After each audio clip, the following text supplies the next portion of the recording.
Bonjour. Dans le sermon sur la montagne, Jésus nous donne ici un enseignement quant à la prière.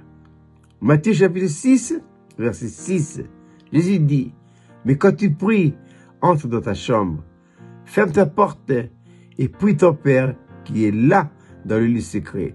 Et ton Père qui va dans le secret te le rendra. » Qu'est-ce que la prière? La prière, c'est entrer en contact, en communion avec le Seigneur. C'est lui parler.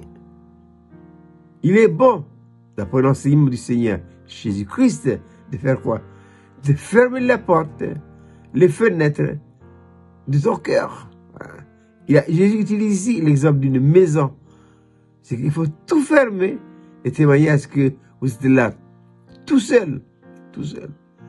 Tout autre bruit ne doit pas être accepté dans le temps de prière. Donc, le meilleur moment pour passer le temps idéal avec le Seigneur dans une communion parfaite, c'est le matin. Le matin, très tôt. Et ça, nous devons apprendre à avoir cette discipline-là. Comme nos aînés.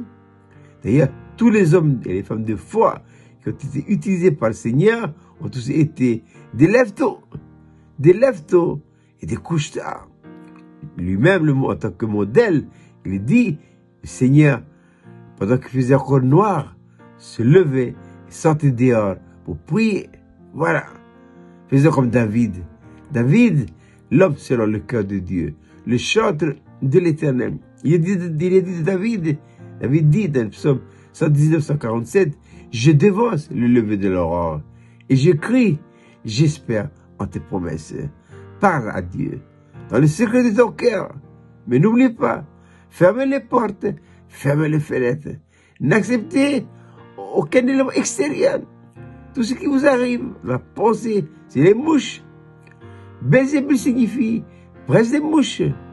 Et l'ennemi sait, il va envoyer ces mouches, les pensées, le travail, les soucis de la vie, tout ce qu'il faut faire, et tout ça là.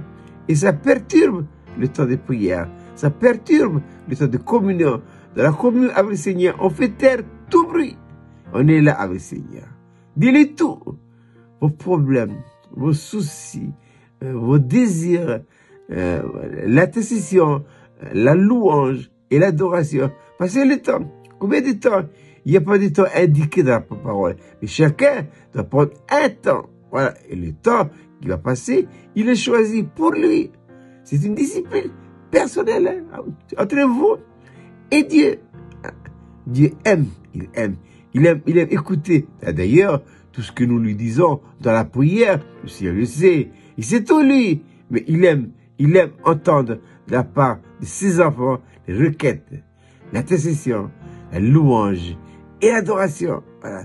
Et c'est bon. Je vous conseille très tôt. Et pourquoi? Parce que c'est là où je place ma journée avec le Seigneur. Je lui remets le planning de la journée, de manière à ce que, lorsque je sors de la chambre, eh bien, le Seigneur m'accompagne. Il est au courant de tout ce que je dois faire et il me suit.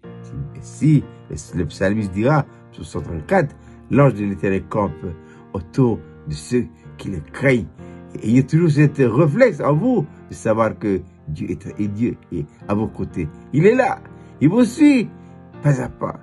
J'aime bien cette parole que Jésus avait dit dans Jean chapitre 15. Il dit, si quelqu'un m'aime, il gardera ma parole.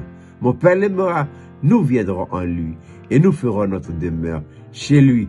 Donc, cultivez bien ce temps de prière avec le Seigneur. Je vous souhaite de passer une agréable journée.